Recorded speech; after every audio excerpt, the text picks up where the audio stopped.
Do you have sensual feelings for one of your family members? If the answer is yes, then you may deeply relate to Cool Cassidy. Because on the outside looking in, Cassidy seems like your average hillbilly cousin loving, tobacco smoking, MILF stealing, Arthur Morgan impersonating country boy. But we won't be speaking about Cole from the outside. Instead, we will be diving deep inside of him, which I know a lot of you freaky folks have long dreamt of doing. So let's start from the beginning. Cole Cassidy got shot out of his mother's bungle flaps on July 31st, 2044 in Santa's Slay, New Mexico. But he didn't stay there for long. Cassidy and Co. quickly moved to a small farm somewhere in the state of Texas, for stereotypical reasons, I suppose. There's not a lot of details about Cassidy's childhood, other than the fact that he took a great interest in the practice of shooting. More specifically, shooting revolvers. Cass practiced shooting loads of ammunition every day until he mastered the art of the revolver. When Cass was in his troubled teen years, he must have took great interest in the 2023 Kia Boy epidemic, because he got arrested for hot wiring and stealing a motorcycle. After he got released, he quickly realized that if he was going to keep thugging out, he should probably go by a different alias. So he started going by the pseudonym of Jesse McCree. This totally didn't happen for any other malicious reasons. While Cassidy was still a wee youngin', he spent the majority of his early years bouncing from job to job just trying to make ends meet. Speaking of meat, Cass had such a deep love for meat that he ended up getting a job at a pork processing plant. But unfortunately, there was too much meat to handle there, so he had to ejaculate and evacuate out of that job. This experience scarred Cassidy's noodles so much that he vowed to never eat meat again in his entire life, and he became the world's most badass vegan. But Cass wasn't going to let this cock-blocking experience prevent him from continuing his wage slavery, so eventually he moved his vegan ass to Bellaray, Texas. He got himself a deliciously mid job at the Ace Valentine Mega Farm, where he met a man named Julian. These two men were the closest you could get to being lovers without being gay. Julian was the person Cassidy looked forward to doing his daily activities with, whether that being chow time, break room shenanigans, a quick joking session, sleeping together, you name it. A few months of paid slavery goes by with no major events happening, until one day at the Mega Farm, Julian made a bet with a couple other wage cucks that Cassidy could shoot a playing card from 50 yards back. The wage cucks were all like, "Nuh-uh man, no way," so they accepted the bet. Cassidy then proceeded to violate that playing card with a single shot, winning Julian the bet. But the wage cucks weren't too happy with the outcome, so their fists quickly started incoming towards Julian's cheeks, as in facial cheeks. But Cassidy wasn't about to let these hooligans mash on his BF, as in best friend. So he started performing some Miyagi-Do scissor kicks straight onto these bitches' dicks. And since Cass is clearly an alpha wolf, he easily whooped these losers' arses. But that victory was short-lived, because Cass ended up getting arrested for assault and battery, and his revolver got yoinked by the feds, to which Cass famously said, "Fuck 12. After getting submitted into the Bellaray prison, Cass had a random encounter with a well-dressed mamacita named Elizabeth Ash, who had also gotten caught by the feds. The two cuties instantly hit it off, and Cassidy delved into his future plans to move to the West Coast and become a security guard after copying himself a brand new sweet succulent Ricky Dicky Doodog Grimes revolver. But he wasn't able to chat with Ash Cash for long, because she was swiftly released from prison due to her daddy's money. So after a quick slumber session, Cassidy was granted his freedom the next day and told by the wardens to do better with his life. But since the police are a bunch of homos, they refused to give Cass his fun stick back. So Cass returned to his old job, only to find out he had been given the boot by Boss Man, as well as his buddy Julian, due to putting those three hooligans in the med clinic. And to make matters worse, Boss Man even refused to give Cass Man the week's wage that he definitely earned, which is definitely illegal, but I guess he let it slide. And unfortunately, it wasn't high noon, so Cass had to walk his sorry ass out of the complex. While he was exiting the premises, a familiar face rolled up on Cassidy in a sick-ass whip. "Holy hell if it isn't Ash," Cassidy exclaimed. "Shut up, bitch. Hop in the whip," Ash said. Probably. While the two Westerners were shooting the shit, Cassidy learned that the place Ash calls home was none other than Lead Rose Manor, a famous estate owned by Ash's rich-ass family. While the two were in prison, Cassidy was hyping himself up about how well he could shoot, so Ash wasted no time taking Cass to a hill next to her estate for target practice. But Cass wouldn't just be using some normal pussy-ass gun. Nah, Ash gifted him his very own articulate arbalest revolver, which would later on become famous as Cassidy still uses it to this day. day. So after Cassidy proves to Ash that he wasn't hooting her horn about being a demon pipe shooter, Ash cuts the foreskin. She admits that the reason she brought Cassiboy here is because she was planning a few heists against her rich-ass family that had to be done within the next 3 months, and she saw Cassidy as a valuable asset to the squad. Well, hell, I ain't got much to lose. You, however, you sure you're ready to throw everything you have away? Says Cassidy. Fuck my mama and my daddy. Ash says.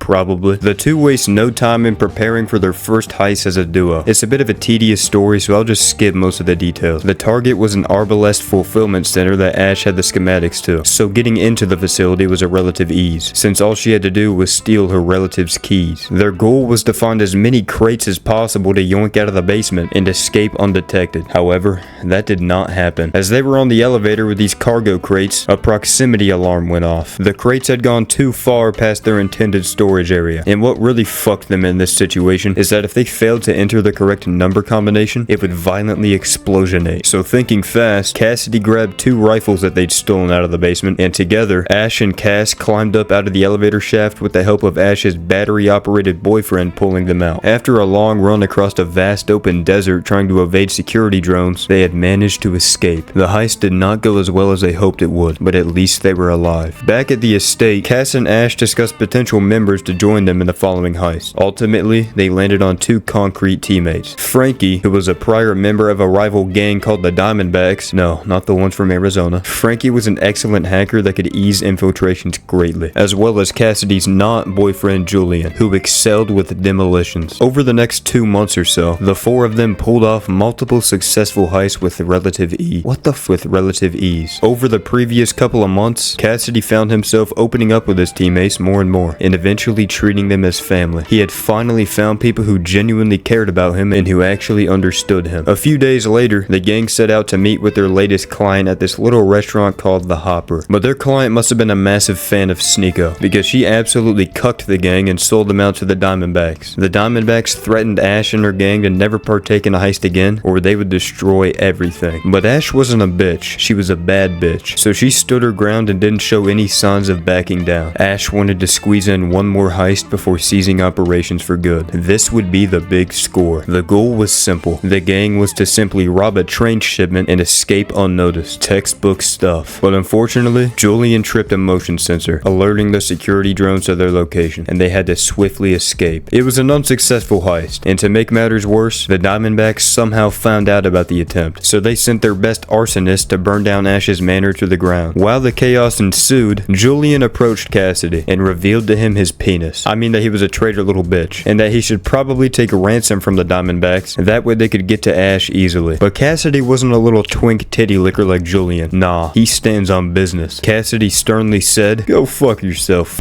I'd rather have anal sex with my pet goldfish than side with your traitor ass." But this sadly was not a main character moment for Cassidy, who was swiftly captured, beaten, molested, and transported to the gang's hideout at Deadlock Gorge. Eventually, Ash found out that Cassidy was being held at the gorge by the Diamondbacks, so the 3 remaining gang members formed a plan to break him out. But since Julian was a little bottom-feeding bitch, he ratted the gang out, soiling their plan. Frankie, however, was an absolute giga-chad genius, so he stimulated a distraction police raid to scatter the Diamondbacks. Ash then found out Julian was a snake and took him as hostage, and then forced him to lead them to Cassidy's cell, where Cass proceeded to politely bust Julian's nose into a million pieces. Okay, skip a little ahead. Ash was captured by the Diamondbacks, but over a period of time, girl bossed her way to getting the Diamondbacks to take her side. Ash took over the Diamondbacks' former hideout, and with the help of Cassidy, finally came up with a banger name for their gang, the the Deadlock Rebels. The gang lasted for another few months, completing many successful heists, but sadly, just like your flicker-gooning streak, everything has to come to an end. One day, while the gang were in the middle of what they thought was a normal heist, the Overwatch squad made their appearance. This was a sting operation, but instead of Chris Hansen catching kid diddlers, it was Winton Overwatch catching crime diddle-doers. While the gang were rotting in their holding cells, Cassidy got a visit from an edgelord named Gabriel Reyes. Gabriel had heard of Cassidy's expert marksmanship skills and wanted to make him an offer. "Listen, cowpoke, you can either rot in a maximum security shithole, or you can help us fuck up some bad guys in our group called Black Watch," Reaper sternly stated.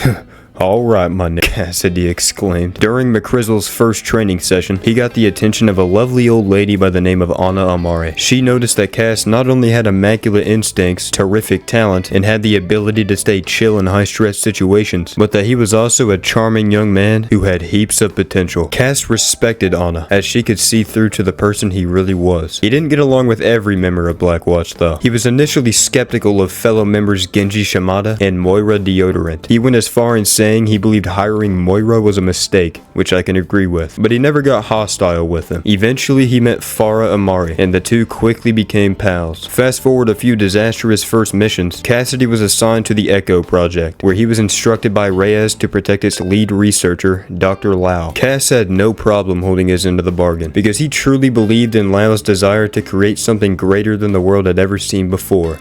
Another fucking flying hero. One random day during Echo's testing, Echo had accidentally eliminated the incorrect target and started showing signs of distress. And although Cassidy wasn't supposed to interact with Echo, he comforted her, making jokes with her about how everyone makes mistakes, where Echo released her first ever giggle. Cass actually ended up becoming quite close friends with both Echo and Professor Lau. But since Cassidy can't seem to catch a break, Lau's lab was attacked, killing her and sending Echo into quarantine. Quite a while later, Reyes and Cassidy had set out a plan to capture a well-respected Talon associate by the name of Antonio Bartolotti, which is Joe Bartolozzi's brother. This mission was set because Talon was currently violently clapping Overwatch's cheeks in a battle that didn't seem to have an endpoint. Cass and Reyes started on their way to Venice alongside Genji and Moira. Once the team reached the Venice safe house, they waited till night, then infiltrated the manor. They pressed their right stick down and slowly snuck through the manor, taking out numerous Talon guards. Once they reached Antonio's office, however, they were surprised to learn that he had been expecting them. He was confident in knowing that if they were to abduct him, it would be a public relations nightmare due to him being a respected businessman, so he wasn't intimidated in the slightest. Hell, he was even cocky. But that cockiness quickly turned to deceasedness as Reaper cocked his shotgun and blew Antonio's dark matter into 1444 pieces, cracking his head open like a McNut. Jesus Christ. And since shotguns are louder than Meek Mill getting fucked by P. Diddy, this obviously set off an alarm. Cassidy was pissed at Reaper, screaming, "That wasn't the goddamn plan, Dutch," to which Reyes casually suggested that they go with Plan B instead. But this Plan B had nothing to do with pregnancy prevention. Instead, they opted to life prevention. The squad went in guns blazing, murdering any Talon member in sight until they eventually escaped. But although this mission was technically a #1 victory royale, it was still a huge L for Blackwatch, since their actions got reported to the press, which in terms revealed Blackwatch's existence to the public. When the squad were in their respective interrogation rooms, accounting the events as they were played, Cassidy started to realize this wasn't going to last forever. About a year later, Blackwatch and all of its agents, including Cassidy, were placed under suspension, as Blackwatch was under heavy investigation. Cassidy didn't stick around for much longer though. After Anna Amari disappeared during an operation in Poland, Cassidy was sent out to find her, but with no luck. During a specific unrelated battle deemed the King's Row Uprising, Cassidy had his left arm replaced with a cybernetic graft. It's unknown why this occurred, but I like to think he was jorking it way too hard. As the influence and organization of Overwatch began to crumble, Blackwatch started to form into their own rebellious organization. Wanting no part in this treachery, Cassidy went down his own path, disappearing into the night. And after the destruction of Overwatch's main headquarters, Athena, the talking database who knew everything about every member, lost every trace of Cassidy she once had. Fast forward several years, Cassidy resurfaces as a gunslinger for hire, and as you could imagine, the business was absolutely booming. But due to Cassidy's alpha male morals, he only took up jobs that he believed were truly just. One random afternoon, Cassidy was atop a hyper train that was headed to Houston, Texas. Why'd I say it like that? Houston, Texas. That's where he was going. The reason he was main characterizing atop the train was due to the unlimited amount of aura that emits from his body, causing everyone who lays an eye on him to disintegrate into thin air. While he was chilling on the train though, he noticed other unwanted occupants infiltrating the train from a helicopter. But these weren't your regular train hoppers. These were Talon members. And they weren't just regular Talon members either. They were Talon soldiers using Blackwatch stealth tactics. The soldiers were staying out of sight, searching for someone. Cass could tell they weren't there for him though, but he was still worried. There were hundreds of innocent civilians on this train after all, and Cass knew if he were to be spotted stopping this bound-to-be attack, he would likely take the blame for it, since he was now famously known to work with Blackwatch. But Cass didn't give two shits. Hell, not even 3. So he hopped into a train car, quickly ejaculating multiple ops. He comforted the distressed passengers, making them feel a tingle in their britches due to his factitious facial features. Moving along the cars, Cass expended a Talon duo who was about to execute one of the train's staff. He learned the soldiers were after something at the back of the train, so he quickly made his way there. He politely and respectfully ended the soldiers' existences there and tossed the unknown device off of the moving train into the water below. He was content that the Talon operatives would seek the device rather than pursuing the now empty train. Now that the danger was resolved, Cassidy had to deal with the fact that the robbery was indeed being pinned on him. He asked the civilians to speak the truth about what happened and that the arrival time to Houston be quote fudged. That way he had time to escape undetected. Cassidy would go on to make a few more random appearances as a vigilante in different towns and cities until Winston issued the recall of all Overwatch agents. When this happened, Cass was in the eastern USA because that is the best part of the United States by far. He had learned that Echo was being transported via military freight train as well as some military weaponry and that it would cross atop Route 66 on a bridge. He anonymously tipped off the Deadlock gang that a train full of military equipment would be crossing the state route at 11:55 a.m. Knowing Ash couldn't resist sticking her nose in that sweet succulent shooting stick equipment. And this is where the animated short titled Reunion starts. I'm not going to go over the events here, so if you somehow haven't seen the Reunion cinematic, go and watch it now. Right before Cassidy and Ash's long-awaited reunion, however, Cass received an anonymous note with the words, "Charmer, it's time to talk." And Cass instantly knew that Anna was the person who wrote it, as she was one of the very few people who could find out where Cass was at any given time. After Cass had reactivated Ekchode, he traveled to Cairo, Egypt, where he met up with Anna and caught up over some nice relaxing alcoholic beverages. Cassidy was in a very deep rant about how tough it is to live with a massive dong of 11.5 inches when the two main characters were suddenly attacked by a Talon ambush, killing them instantly. And that's the end, nah, just kidding. They fucked some shit up until eventually slipping away into one of Anna's many secret hobbit hole hideouts, where they fucked. Once they were finished catching their breath, Anna informed Cassidy about some potential new recruits that he could bring together to help form a new generation of heroes. And the first recruit on that list was none other than Anna's own daughter, Farah. Oh yeah, and by the way, it was around this point in time where Cassidy stopped going by the pseudonym of Jesse McCree, but I low-key forgot, so I've just been calling him Cass the entire time regardless. A few days pass until Cass meets up with Farah outside of a burnt-down warehouse that was formerly a Talon hideout. They yap a little bit about how Farah doesn't care about the recall order and how she believes she belongs in Egypt to keep it safe. Eventually, Cassidy takes Farah to meet with her mother, and after a few minutes of awkward conversation, the three were suddenly attacked by a group of Talon members. Farah quickly led them to a field where she dropped Nagasaki straight onto those Talon commie cocksuckers' heads. She did suffer a few scratches though, which were quickly patched up by her mom. The three agreed that it wasn't safe here anymore and planned to part ways. Cassidy asked Farah to at least consider accepting Winston's recall, to which Farah said she'll give some thought. And with that, the group said their goodbyes and Cassidy started heading north. He told Anna he had his eyes on someone up there, possibly the world's longest traveled sneaky link. But as he started making his way, a strange dark-skinned, possibly homosexual man was watching him from the shadows, which Cassidy didn't seem to notice. As Cass crossed through Europe, eventually landing in Russia, he took notice that he was being tailed by this man. What made this extra suspicious though, was that the man was utilizing tracking techniques only Talon members had knowledge of. Cass began train hopping to a few different trains attempting to lose the man, eventually arriving at a train station in Bucharest. Once he was inside, he slipped into the crowd, which forced his pursuer to finally make a move. Cassidy led him to a maintenance area where he quickly drew his revolver on the man, catching him off guard. The man claimed he wasn't looking to hurt Cassidy, but Cass mollywopped him anyways, saying he recognized Talon tactics when he saw them. The man claimed he was a former member of Talon and that his name was Jean-Baptiste Augustin. Bap explained how Cassidy's name was on a Talon hit list and that he had been tracking Cassidy ever since he left the organization. Before Bap could explain any further, however, the two men were interrupted by a Talon strike team who entered the station. Cass initially believed that Bap was working with them, but Bap insisted that he had left the group long ago and that they were probably after him and not Cass. Hesitantly, Cassidy agreed to work with Baptiste and escape. Cass quickly disoriented the Talon members with his not overpowered flashbang, and the two men scurried into the train tunnels. Cassidy suggested they catch a train leaving the station, but first they had to fight their way out of the tunnels. Bap shot down a security drone while Cassidy hopped on top of the train. One of the Talon soldiers overpowered Baptiste and was about to 200 pump him when Cassidy deagle-dinked the soldier at the last second. Baptiste instantly got erect. Cassidy pulled Baptiste atop the train with his masculine metal arm. The two men made their way into the train car as it departed. They chatted for a bit. Cassidy told Baptiste that he had some business that needed to be settled and that Cassidy would have a third party check if Bap was legit. Cassidy told Bap to stay out of reach until he contacted him. Baptiste solemnly agreed to Cassidy's terms, and the two shook hands. A few hours later, the train reached the Russian border. The reason Cassidy had traveled all this way to Russia was to meet one very well-built woman. This woman was a part of the RDF, aka the Russian Defense Forces. Her name was Alexandra Zaryanova. Cassidy forcefully borrowed a truck and drove to the Novanskoye forward base, where he met Zarya. Why are fucking Russian words so weird? The base had already been evacuated of RDF forces due to the overwhelming amount of Omnics that were currently in the process of attacking it. Zarya insisted that she didn't need Cassidy's help, and that she knew he was ex-Overwatch, to which Cassidy seemingly obliged. But as Zarya was quickly becoming overwhelmed by the sheer amount of enemy combatants, Cassidy showed those hunks of white trash metal the four wheels of wrath, slamming into them with his truck. Zarya then understood that she did in fact need Cassidy's help, and together, the two fought back to back, demolishing the group of Omnics. Cassidy then started clearing the Omnic stragglers in the nearby village, while Zarya reunited with her family and fellow villagers. Once everything was settled, Cassidy asked Zarya to join Overwatch. He pointed out that the RDF could do with one less soldier, but that joining Overwatch would make a vast difference. Zarya agreed, and accepted Cassidy's offer. A few days later, the pair meet up with Baptiste and Farah. Together, the newly formed team fly their team aircraft named the Orca to Busan, which was under attack by Null Sector. Cassidy got in touch with Captain Myung, who was the leader of the Mecha Squad. She ordered Cass and his team to clear an evacuation route while the Mecha Squad focused on demolishing Null Sector's command ship. After a short battle, Null Sector, being the cowards they are, ultimately retreated, and the Mecha Squad along with Cassidy's team returned to the Mecha base. Once at the base, Cassidy met a lovely lady named Hannah Song, or Sung, whatever it is. He revealed that the reason they were here is because Overwatch was interested in working with Mecha. Captain Myung gave Hannah permission to be their liaison, which means Diva would be in charge of the communications between the two groups. Cassidy then gave Dita a data chip loaded with all the information she would need, and the group set off on their way. The group were on their way to Watch Point Gibraltar, which was Overwatch's new main HQ. Once they arrived, they waited for Winton's group to return from Rio de Janeiro. Once the group arrived, everyone's morale was instantly boosted as their numbers effectively doubled. Cassidy was ready to bring the heat to Null Sector, but Winston urged caution, and instead wanted to make a more tactical approach due to the enemy's overwhelming amount of numbers. Cassidy then suggested they recruit Vivian Chase, aka Sojourn, who was the next member of Overwatch. Winston agreed. The newly found Overwatch made their way to Toronto, where they met with Sojourn. She explained that Null Sector was rounding up the city's Omnics and executing them. So under Sojourn's orders, Overwatch was split into 3 teams with the task of evacuating the Omnics from the city. Unfortunately, Toronto ended up falling to Null Sector, but with Overwatch's efforts, they managed to save a lot of civilian life. The team regrouped on a barge outside of the city, where Cassidy heard Winston and Sojourn arguing. Sojourn didn't think Overwatch needed her, but Cassidy insisted that they did, and although Sojourn didn't 100% agree, she reluctantly rejoined the team. Once the mission was completed, Cassidy made an entry in his journal about the events that happened that day. He explained that while he missed Overwatch in the years after it crumbled, he quickly realized after 5 minutes why he left in the first place. He was never a soldier. He never felt like he truly fit in. However, his morals stood in the way of him leaving the team for a second time. The state of the world was too awful for him to just ignore. He ended his journal entry requesting Winston to, quote, bury him with his peacekeeper if he didn't live long enough to write his next entry. And that was the entire story of Cole Cassidy as we know it. I skipped a few tedious parts of his story I didn't find too interesting, so if you're interested in all of the details, I left a link in the description covering it all. Let me know in the comments if y'all enjoyed this video, and if you want me to make more of them. This shit took a ridiculous amount of time to make, and my voice is actually dead right now, so if you left a like, I would greatly appreciate that, and maybe I'd even give you a little suckle on your ball. Alright, thanks for watching, Schnuggies, and I'll see y'all later.